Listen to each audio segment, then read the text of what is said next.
There's a certain solitude that comes with both the feeling of being deeply in love with the concept of love and the abandonment of a passion that's burrowed itself into you and stayed there, buried under a mountain of fiscal, social, and medical responsibility. They occupy the same annals of your heart, once burning brightly with inspiration and empathy, now reduced to a monotony of routine, with the ever-nagging feeling of something just not being there. Happy Valentine's Day! Video games have the unique ability to give us a different window into our world that helps process the tangible and intangible feelings that we perceive every day through interactivity. It has the benefit of being the only medium that can manipulate us through button prompts or trigger holds into actually feeling what the character goes through on screen. Whether it be the PS5 controller's haptic feedback system that contours vibrations into what it would actually feel like to, say, climb a rope, or start a generator. Or VR systems like the Oculus Quest 2 that simulate actual motion patterns in order to create a, as realistic as it can get, simulation of our hands. It's through this interactivity that video games bridge the gap between the intangible and the relatable. But what about the deeper concepts that I mentioned before, like love and inspiration? How does a mostly physical interpretation of movement replicate untouchable emotions? Well, this is something the game that I'm covering today does pretty fantastically. Florence, developed by Mountains and published by Annapurna Interactive, runs the gamut of making me feel like there's hope for grotesque bridge trolls such as myself, and also making me feel so lost and like cardboard that I'm in direct competition with a milk carton kid. It's a deeply relatable experience, one that delves into the concepts of blossoming love, forgotten passions, empathy, returning inspiration, and carving your way forward when the colors of your life wash away. It's a commentary on the simplest yet most common human experiences that we all share, and it starts in the throes of the greatest fear that mankind can push into our paths.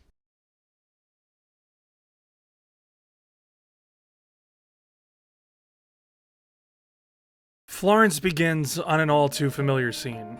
The blaring of an early morning alarm clock shattering the peace, awaking to a cold, colorless world filled with monotony and routine. The use of color in Florence plays a huge part in how its story's told, and I would even say is the focal point in expressing these characters' feelings, emotional states, and how they perceive the world around them. However, that's for later in the video. Where Florence excels here is making these interactive prompts mirror how it feels to do these activities in the real world and how it translates their monotony so well, especially in these early segments. The liking photos on the bus as it barrels towards your stop, the moment right after when you're matching the numbers to each other on the prompt that looks like an actual spreadsheet, the all-too-real conversation with your parents trying to convince them that everything is okay when in reality you're just trying to do anything you can to get out of this conversation. It all comes from a universal experience. Right down to the two conversation options oscillating between, yeah, I'm fine, and nothing, just work. These moments humanize Florence. Presenting her in this level of stasis attaches us to her, and I did find myself getting attached to her in these opening few minutes because I've lived this exact routine and still do to an extent. Next we see Florence discover an old shoebox filled with memories while cleaning her apartment. As cliche as this is, it establishes one of the game's main themes here, rediscovering passions. What follows is a nice little section where you can create various elementary school level art projects, and I really like this part not only because it's completely adorable, but the use of color to tell the story is on full display here. While I'm out here making my leprosy butterfly, the colors are striking, vibrant, and the music is swelling with a childlike joy, with a bouncy piano and fluttering flute pushed way into the front of the mix here, reflecting Florence's joy while making art. However, it all comes to a rather abrupt end as her mom, dressed in a gray vest and pants, forces her to do math problems. The problems themselves are honestly the hardest challenge in this game because while I can write an essay, I can't count how many pages it takes to convey my arguments effectively. The touches here are nice as the problems are segmented, reflecting Florence's career path later, and lacking any type of it's math. It's fucking math. Moving on. After that absolute disaster, we're greeted to one of the game's clock segments. These are the couple or so sections in the game where you control a literal clock and rotate it around while the passage of time happens to Florence. These range from small moments, like here, where Florence is seen growing up and apart from her friends, to the saddest fucking thing I've ever seen in my entire life. These are simple but effective ways in which the game conveys how, as time passes, people grow and people go. We get older and things change. Oh, don't you worry. We'll see these clock segments again.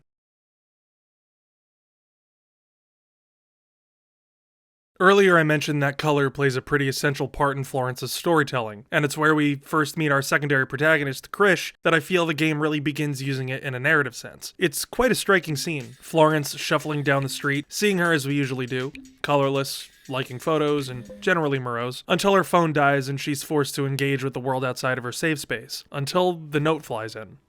A yellow note, suspended in the air, drifts its way over to Florence, touching her, and from then, a wave, like a brushstroke, ebbs and flows across the sky. More notes populating the street as Florence walks into them, slowly turning her dejected pout into a soft grin filled with contented wonder. She floats, following the song, a wistful cello careening through a melodious piano passage.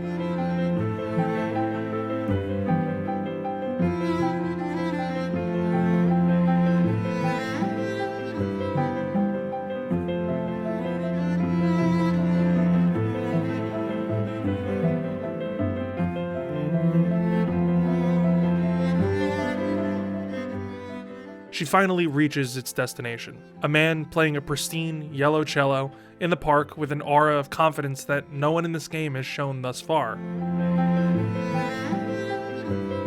In the next panel, we see Florence completely surrounded by a yellow wall, daydreaming about the mysterious man in the park, obviously with a crush on him. I think this scene is genius. I love the way that color is used here to show the entrance of Krish into Florence's completely washed out life. The individual notes eventually build up to this captivating sea of wonder, all bouncing off of Florence and allowing us to see her completely differently than we have before. All leading to Krish, playing this bright yellow cello in the middle of the park. Seeing Florence sitting there behind the yellow wall was a neat touch there, letting us know that Krish has kind of completely enveloped her thoughts. But still, she herself remains colorless. Following her time at the park, Florence, on her bike, ends up seeing Krish from across the street. And here's again another little clever thing that the developers do to really immerse you in this love story. I love how when Florence passes by Krish, it prompts you with this radio dial that you have to sort of adjust in order to get Krish in focus and move on to the next scene. The music is also sort of ran through this low pass filter, making it sound like it's muffled. As you adjust the dial, Krish and the music become clearer and more vibrant. Using a radio dial here was a cool idea, being that Krish is a musician. After Florence shit cans her bike and spends some time looking at soup, we finally get the chance to encounter Krish. The sky in overwhelming yellow as he fills up the frame of Florence's vision. And, in the first time that we ever see color on Florence, a blush. Krish hands her the lemons that she spilled all over the street, and this is a nice little way of saying that he's not only handing her the lemons, but also a bit of his color as well. Finally, the music swells into the final slide, revealing that he gave Florence his number. I guess this is as good a time as any to talk about the music. The soundtrack of this game is absolutely gorgeous, and the way that it weaves itself seamlessly into the narrative is nothing short of fantastic. Florence, alone for most of the first part of the game, is met with really only one or two softly played instruments as she navigates the repetition of her life. Sparsely played, these quiet moments are punctuated by careful plucks of violin strings and piano keys that give a sense of unease, but also palpable loneliness. As more color comes into Florence's life and Krish and her grow closer, the soundtrack explodes with pianos, cellos, violins, flutes, and a horn section that beautifully chronicles their blossoming love. According to the developers, they wanted to replace dialogue with the instruments that represent the characters. Piano for Florence and cello for Krish. And no better scene exemplifies that than the first date scene.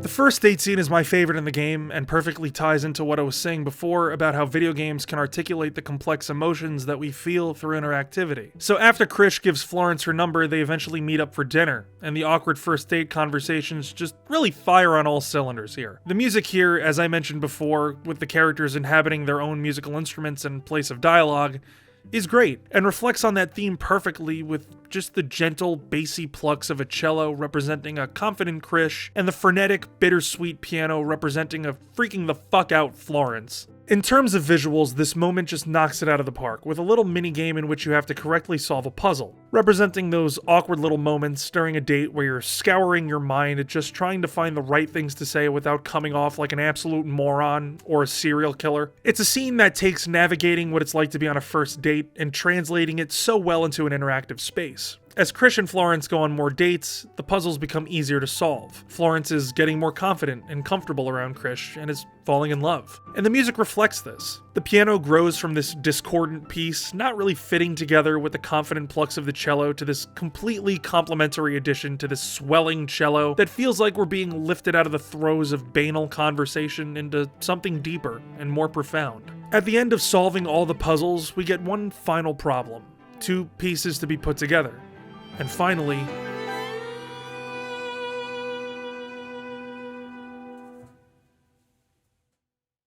after that whole thing, that, again, makes me feel like there's hope, we finally start to see Florence in color, as she and Krish share their dreams while lying in bed together. We get this little section where we have to sort of uncover these little scenes of what Krish's dreams are, kind of like a scratch-off lottery ticket, like he's revealing a part of himself to her. It's an interesting approach because I found it more to be like a conversation unfurling, becoming more and more detail-oriented and personal as the image is uncovered, and he explains what he aspires to be. This scene is also punctuated by some quietly devastating moments of Florence just kind of staring listlessly into the sky on a bus and brushing her teeth alone, realizing that she didn't have any passions or dreams to share with Krish. However, she then pulls that pink polka dot box down from the top of her closet and looks at herself in the mirror and realizes, through the same minigame that we played with Krish, that she just wants to be an artist. The passion was always there, it was just dormant, buried under a sea of just life. And she goes to bed content, realizing what she always knew. Sometime later, we see Krish in a very relatable segment where he has to clean his room because Florence is coming over. I really like the neat little detail in which the cursor changes depending on whether you're playing as Krish or Florence. It's a nice touch. Krish starts organizing his room, stuffing shirts and pants under his bed, throwing everything that doesn't have a pulse out in the garbage, and, in the most relatable part, replacing all of the childhood things in his room with mature things, like replacing the superhero action figure with a plant. Florence strolls in, and while they're talking, Florence finds a crumpled application for a music academy underneath Krish's bed, which leads to Florence literally pushing Krish to go and apply for the school. Dreams and inspiration are other themes that Florence explores, and as I've mentioned before, they can get completely thrown to the wayside because of the responsibilities that we all have to deal with. Krish is no different in this. While Florence's passions and inspirations are bogged down by work and familial pressure, Krish's are weighed down by the pressures of inadequacy and fear. Another universal constant that I feel like we can all speak to. It's only with Florence's help that he can truly go towards starting that passion. In turn, Krish being able to go through with his dreams inspires Florence to pick up a pencil again, and in the first time we've seen her draw since she was a kid, sketches an adorable picture of Krish, her new inspiration. The human experience is communal. We all take inspiration from things that others have made and adapt it into our own passions and dreams.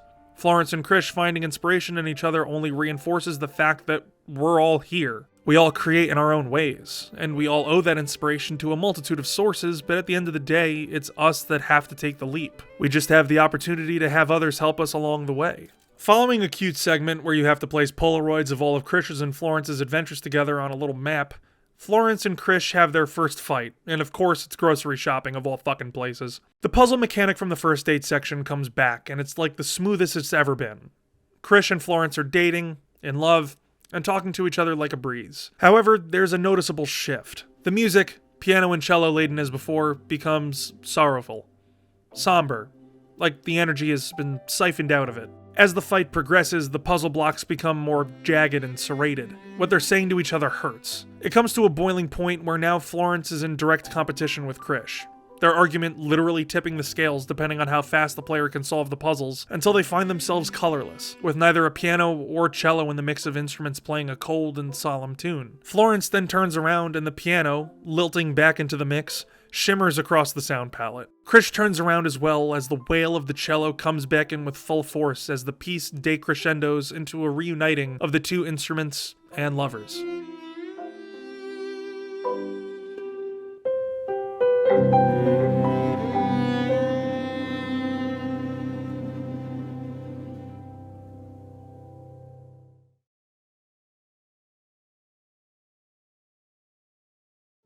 "6 months pass and Krish moves into Florence's apartment. There's a neat minigame where you have to pick and choose what goes into storage and what stays in the house, and I like this segment. It's a very real thing, this encroachment when moving into another space like this as you invade with your own personal knickknacks and necessities. I tried to keep everything here half and half because I'm a moron and didn't want to hurt the fucking drawing on the screen's feelings, but you can choose whatever you want. In the end, it doesn't matter. I do really like the nice detail at the end of the segment where Florence's couch and curtains are yellow now, representing Krish's full assimilation into the space. Time goes by as Florence and Krish live their lives together. Krish eventually gets accepted into the music academy and he gives Florence a paint tray as both a thank you and an encouragement to also follow her dreams. And the first time I saw this, I about fell out my window because it was so damn adorable. They eat breakfast, text each other stinky little emojis, Florence becomes happier at work, and they cook together. Florence also starts sketching more, this time adding color into the drawings of Krish that she makes, reflecting on how he brought color into her life. At this point, they're deeply embedded in the honeymoon phase, and boy, howdy, do you know what's coming next! Familiar musical motifs return as we see Florence and Krish 1 year later. The last time we heard this song was when Florence was stuck living her monotonous, unchanging life. This time the track has a cello thrown into the mix, and I think you know what this means at this point. The game mirrors the opening sections with Florence waking up, brushing her teeth, doing shit work at Money Spreadsheet LLC and Holdings, and talking to her mom again. But this time, it's all with Krish. Krish's life becomes monotonous and colorless as well, as his cello playing becomes discordant and difficult and more of a chore than anything. I think Florence here addresses a core part of following your passions that I kinda feel is a tad overlooked. Passions can sometimes feel like a chore. Experiencing burnout is an all too real thing. I mean, when I first started the channel, I was so committed to releasing 4 videos a month and also working a full-time job that not only did I not meet those goals at all, but I didn't even want to do it anymore. Krish's struggles with music reflect my own in a way because balancing your dreams in your life is really difficult to do, and sometimes life just drifts you away from doing the thing that you love. That's exemplified really well here as we get another clock segment that shows the degradation of Florence and Krish's relationship spiraling out from the honeymoon phase to the monotonous routine. The chore that our passions can sometimes become with a clever switch up of the lottery scratch-off game that we saw before, and literal life piling itself on top of our dreams as we maintain those fiscal, social, and medical responsibilities. This all comes to a head when Krish and Florence get into another heated fight utilizing that same puzzle minigame from before, but the pace is faster. The music more and more discordant as a dueling piano and cello battle it out as the fight moves on. The puzzle is more jagged with each passing hurtful comment cutting deeper than the last until they don't even form puzzle pieces anymore. Just giant blobs of circles vying for some semblance of victory. The fighting is easier between the two of them now. It's been building up to this moment. This confrontation finally comes to a head, but at the end, no hug. No apologies. The colors are gray now.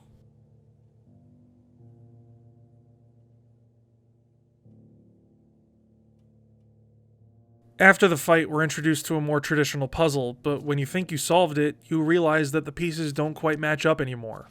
You can try all you want, but there's always a rift there. As Florence and Krish try to salvage what's left of their relationship, they find it's impossible. In the next scene, the pieces just keep drifting away.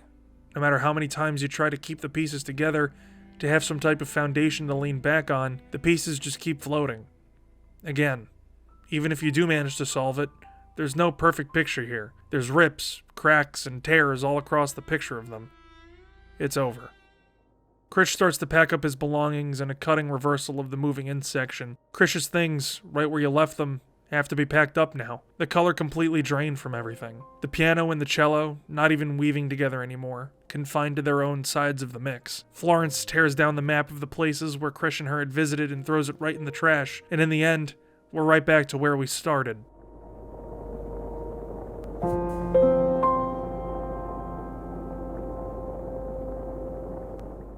But we have to move on. We have to tear the pieces of Krish away from us. They're only fragments now, memories, and they hurt right now. But it's difficult. Another clock segment shows Florence in the places that we saw her and Krish before, now alone, missing Krish, wondering if breaking up was the right thing to do. Speaking from experience, I get it, girl. Another nice little touch is having Florence call her mom. Where the relationship between them didn't seem that close to begin with, it was nice to see that there was empathy there. But now, she has to let go. I love how the game does this section. Instinctually, you'd want to hold on, whether it be from years of actually playing games or the fact that you're so emotionally attached to both Florence and Krish that you just don't want to. But the game makes you. You have to choose not to interact with it in order to progress. You have to let go.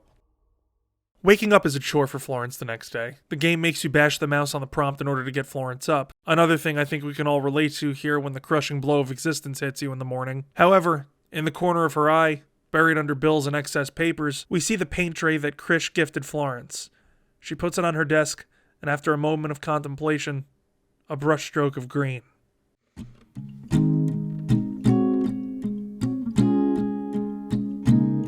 The final clock section of the game shows Florence through the seasons, happier. We see the color returning to her life as the piano plays a twinkling melody throughout her changes. We see her apartment, decorated with art, bloom into a place that's completely unrecognizable from when we first saw it. Polaroids line the next scene, showing Florence participating in art classes, winning art prizes, opening her own art store/website that gained some modest popularity, and more importantly, having a little loaf now. There's even a nice little callback here to her old job, where instead of her counting money for the corporate capitalist regime, she counts up the fat stacks that she earns herself. The next day, when cleaning out her desk, she finds a picture of Krish, and after having a tender moment reminiscing, she packs it up with the rest of her things. All of this success leads to her having her own installation at an art show that seems to be pretty poppin', honestly, and it's a lovely sight to see. Finally, realizing her dreams, Florence stares out of her window, content with the life she leads. The color returned to her life, the music back in its rightful place, and knowing that in the end, we'll all be okay.